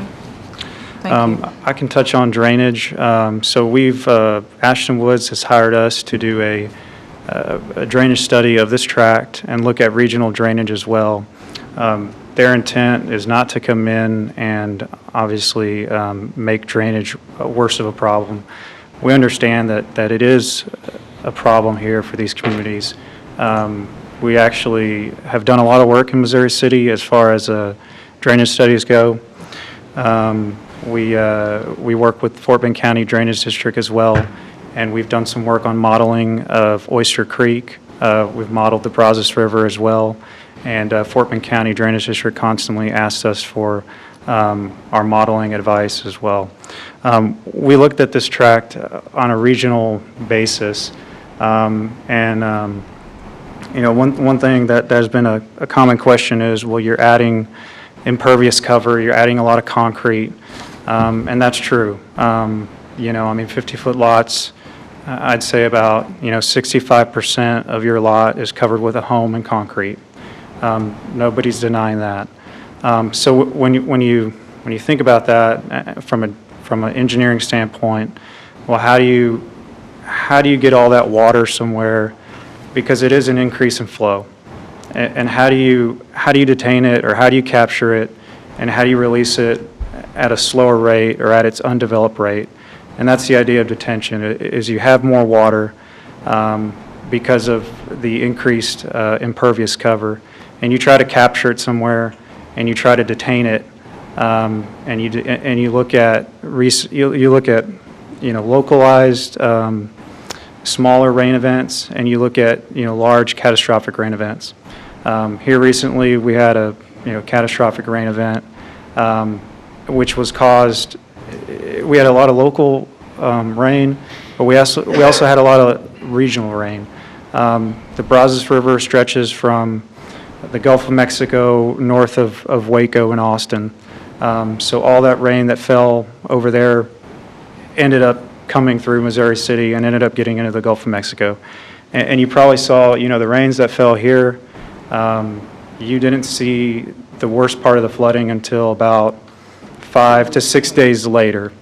And so as far as, you know, helping out the regional issue, there's not a whole lot we can do. But as far as a localized issue and getting the water diverted to another watershed and detaining that water and releasing it at its undeveloped rate to not increase, flows, and really taking it away from Creekmont and taking it away from New Point is what we're after. As far as the elevation of what these lots will be constructed at, we're actually planning on excavating the streets down lower to get the water into the streets and drain our lots from back to front to get that water into the street, into the storm sewers, and then there'll be an underground storm sewer that'll take it to the west, into the detention basin. There was also a comment about a 1.5 acre open space, and that being the only open space that's on the tract. Well, there's actually 25 acres of land that will remain undeveloped, and that includes the detention area that will all be grass and stay pervious, so allow for saturation to occur into the ground. And I'm happy to answer any other questions. I have two questions, but let me ask this first. So this portion here, you're saying this is the 25 acres? Yes. That will remain undeveloped? Okay. And let me make sure I understand what you said, because it sounds like you said it the opposite way that they mentioned it.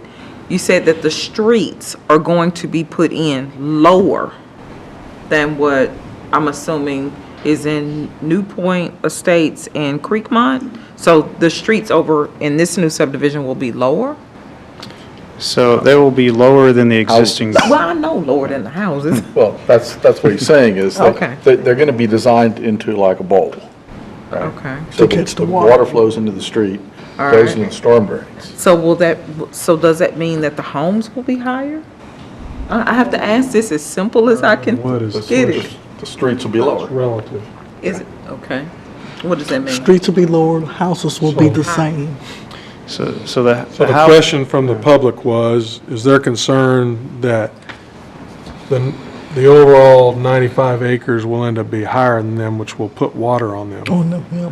And you're saying that basically the drainage system will be designed where the water will come off the lots that will be higher than the street, flow to them, and generally the flow generates to the west where you've shown on here the 25 acres along with detention.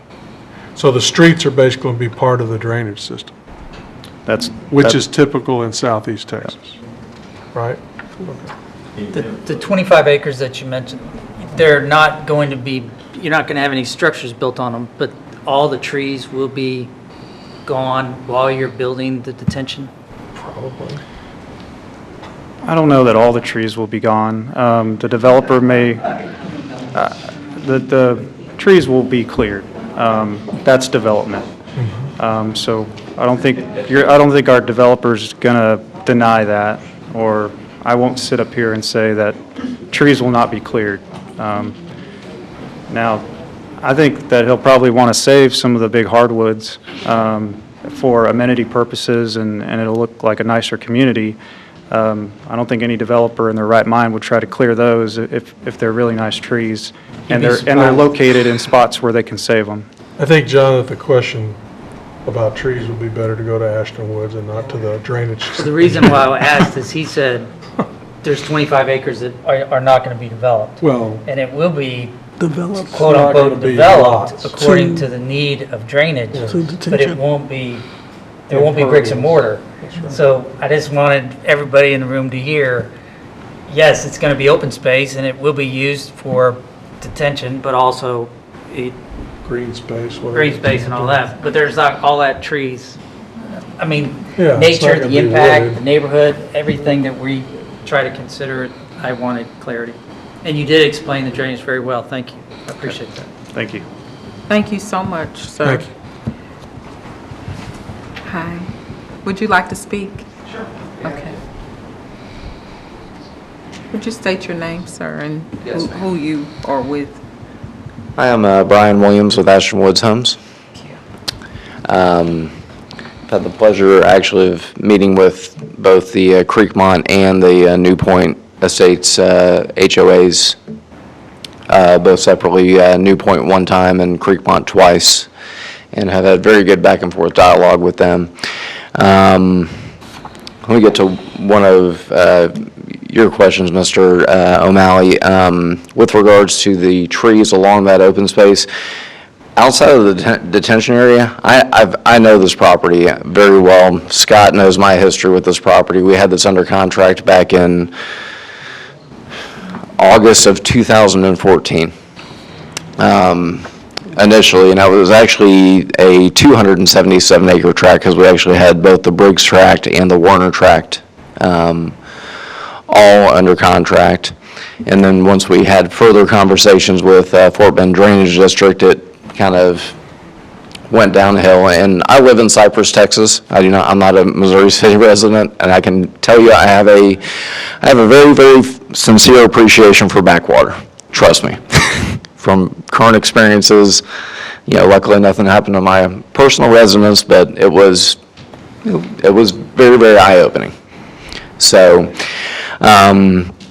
what we're trying to do here is do the best thing, in our opinion. This is a single-family development, whether that's, I know that's not a shared opinion from what I've heard from the group this evening, and this is a single-family residential development, or acreage.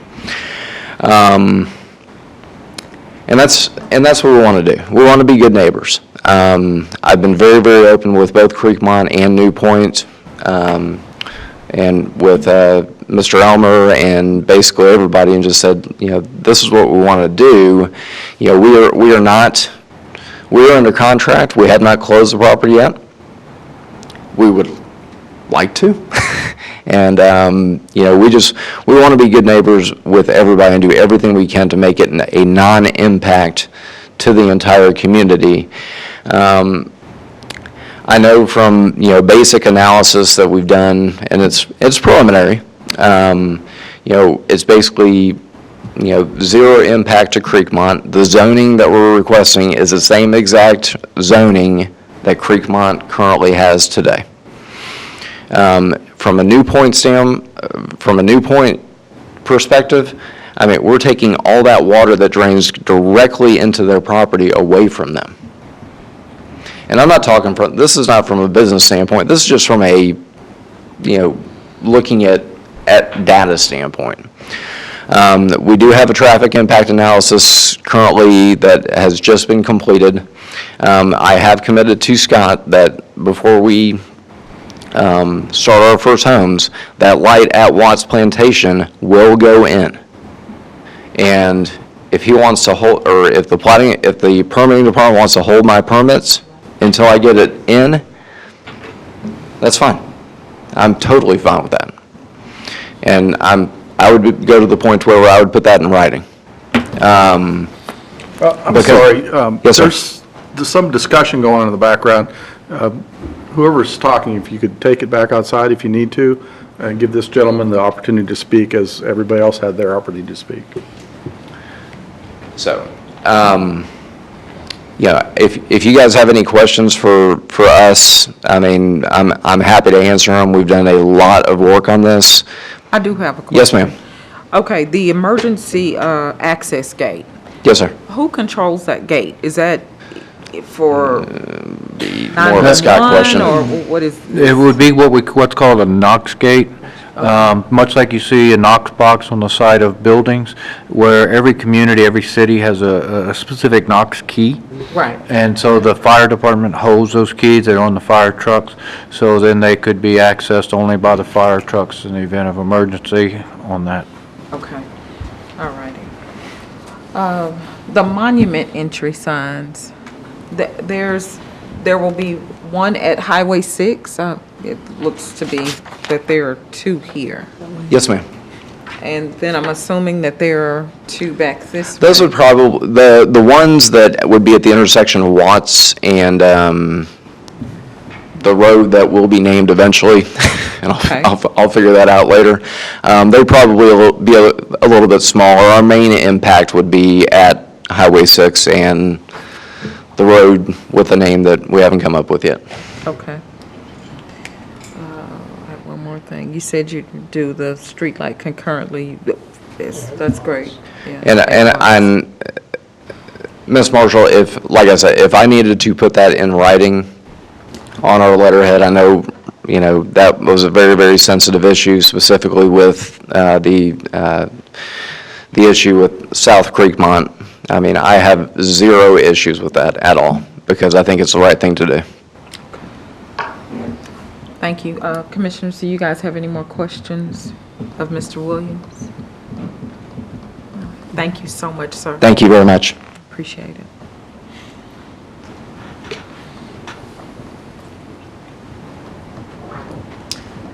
Is there a motion?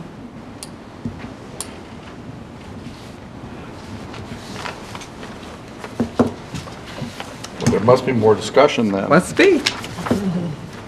More questions? Ms. Rose? No questions for me. Okay. I feel that we've answered the two questions. Is it Is it appropriate? appropriate for residential? And I think that's true. Density. We had it before. The density, I mean, I can't really complain with it when all of Creekmont, and if Creekmont would have developed this, they probably would have stuck with the R2 as well. So to me, it seems like a natural progression for now. So I don't particularly see if they can take care of all the other issues during plating and, again, address the traffic control and the signal, which I think is a big deal because those are pretty expensive items, to the satisfaction during the plating process. I think that seems reasonable to me. So I think I'd like to move it to go forward with a positive recommendation. Is that your motion? That's my motion. Is there a second? I'll second it. Is there any further discussion? Yeah, I mean, this is the second time that I've seen this room filled with residents of Creekmont. And when a developer comes with these ideas and architects and engineers sit and they come up with these plots and size of lots and what kind of houses are we going to sell, this is what their dream is, that they have a neighborhood this united. And because I've been in those rooms, and you are the neighborhood that developers dream of. Tonight is just the beginning of the potential of this land being developed. Whether it's approved or not, it's just the beginning. The density can still be talked about. Is this a piece of property that can put homes on, single-family homes just like yours? Yes. We can't dictate what beyond the realm of what we're here to do, and that is it intended for single family? Yes, it is. The density can still be up for debate, but it's not a yes or no that, I'm sorry, I don't want houses next to me, you can't do it. That's not how our system works. It's not. You all are united, and you're very articulate, and you can come up with a plan. This is just the beginning. Then it goes to city council, and there's still more to discuss. But the label of it being a estate, large home, that was done however many years ago, and it was just a temporary label, just because they didn't have any other label to put on it. And that was done throughout the whole city. It was in your comprehensive plan. Right, the comprehensive plan was throughout the city. If there wasn't a designation, then the designation around that it was 30 years ago, that's what was put on, am I correct? But it wasn't the intent that it was going to be developed like that. We just... Hang on. Let me maybe clarify, and Jennifer's probably going to correct me, but right now it's zoned suburban district. Suburban district is the placeholder district. The comprehensive plan has a future land use, the land use plan, which is a component of the comprehensive plan, has it listed as estate lots. At the time that was done, it was primarily because there is no ability to provide utilities to that area. There are utilities adjacent to that area, and that ability to provide utilities has been resolved in the time that the comprehensive plan was adopted with that land use plan. And Jennifer could probably say that it would require a change to the land use plan as well, which would be a component of the rezoning on that. Okay. My concern is, in 3 meetings with the different HOAs, 2 with Creekmont, 1 with New Point Estates, the developer has not been able to gain the confidence of the neighbors there. So that's my concern, is that they have not been able at this point to adequately address the actual issues to a point where the neighbors feel confident. It seems very clear that everyone is open for development. They know that homes will be there, but it doesn't seem like even in 3, more private meetings where more time is available to discuss, it just doesn't seem like the developer has addressed the concerns adequately enough. It's just my assessment of it. Okay. Well, we have a motion and we have a second. Is there any further discussion? Okay. Right before I call for the vote, it's very, very important that everyone in the audience do understand that our job here tonight is just to make a determination on the use of the land. That's it. The resting body that really will have the very last say-so, where they can make different determinations, more so based on their heart, if you will, would be that with City Council. When's the first reading? It's scheduled for August 1st. For August the 1st. It is imperative that you guys come on that night, and so that council can hear what you have to say. They have the power, they have the ability to vote with the heart, if you will.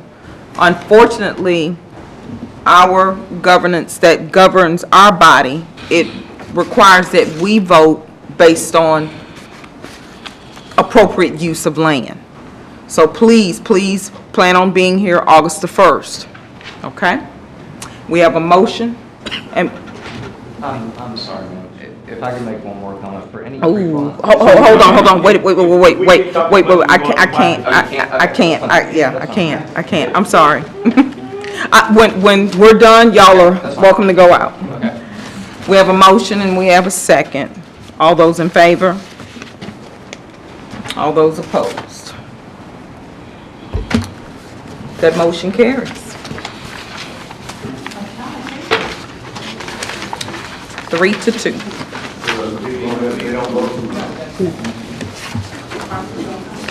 Item 8, zoning text amendments, there are none. We have no other business. 9:06, we stand adjourned.